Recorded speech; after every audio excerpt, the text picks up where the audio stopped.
Hey there everyone, welcome back.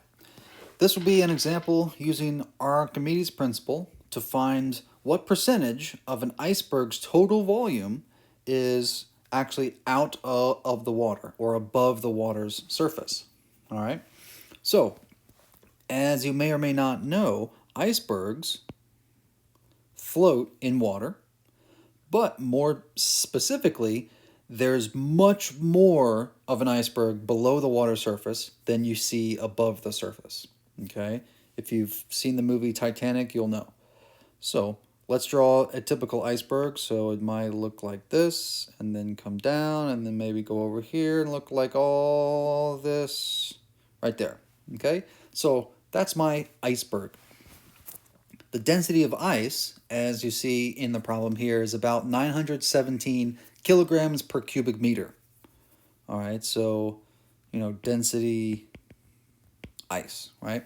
The density of water, or rather seawater, slightly more dense than fresh water because seawater has such a high salt content, is about 1,029 kilograms per cubic meter. So let's do a simple, quick free body diagram analysis, right? Meaning, what forces are at play? Well, on this iceberg, you have its weight downwards, right? I'm going to say that's mg. And pushing up, right, preventing that iceberg from sinking into the ocean is the buoyant force, which I'll call FB. And that's it. All of the tiny hydrostatic forces on the surface that act every different way, this way, this way, all that are perpendicular to the surface, right?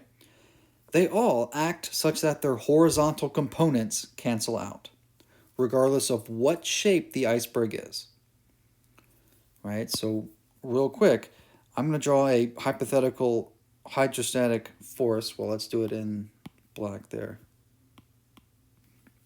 Okay, so in black, if I draw it like this, right, it has two components, the vertical and horizontal. So it has this component and it has that component, right? Well, on the other side of its center of mass, there's some combination of horizontal components here and there, here and there, here and there, wherever, that cancel out this component over there. Okay?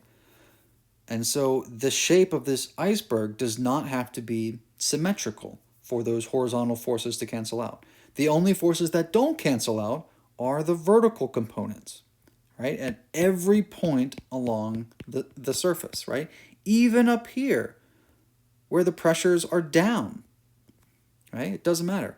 All vertical forces combine together to give, in effect, this singular buoyant force upwards that acts from the iceberg's center of mass. Okay? So, all that being said, we have two forces. The buoyant force equals the weight of the iceberg. And remember, we can write the buoyant force as rho GV, where rho is the density of the fluid that iceberg is displacing, right? Pushing out of the way. Rho, G, and V is whatever volume right here of fluid is being displaced. Right there. Okay? It's just the fluid displaced, not the entire volume. That comes into play when we determine the weight. Okay, so I guess we can say volume of water, if you will, right? Now, over here with mg, right, that's the mass of the ice, the total mass. And so for this, we need to rewrite mass in terms of density and volume, right? Remembering that mass equals rho times v. So the mass of the ice equals, or can be written as the density of ice times the total volume of the ice, right? This now is all that plus the bit that's above the surface, right?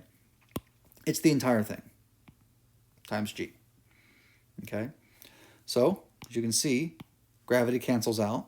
And now, what are we trying to find? The fraction of an iceberg's total volume that rests above the surface, right? So in other words, we're finding a ratio. So I'm going to find the ratio of, let's see, I want the volume of water displaced to the volume of the ice, the total volume of the iceberg. And so that's equal to the density of ice over the density of water, right? And so we know the values for both of those densities. So ice is 917 and seawater is about 1029. Okay, and so this should give us, in my notes I have, it's roughly 92% or so, right? So in other words, the volume of the water is about 0.92 volume of ice, right? So that's the volume that's underneath the water. So the answer to this problem is only 8%, right? So only, we'll say, let's do it this way.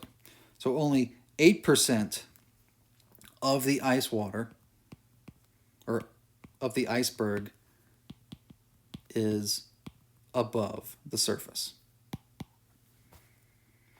But we simply used Archimedes' principle, where the buoyant force is equal to the density of the fluid displaced times g times the volume of the fluid displaced. All right, there you go. Thanks for watching.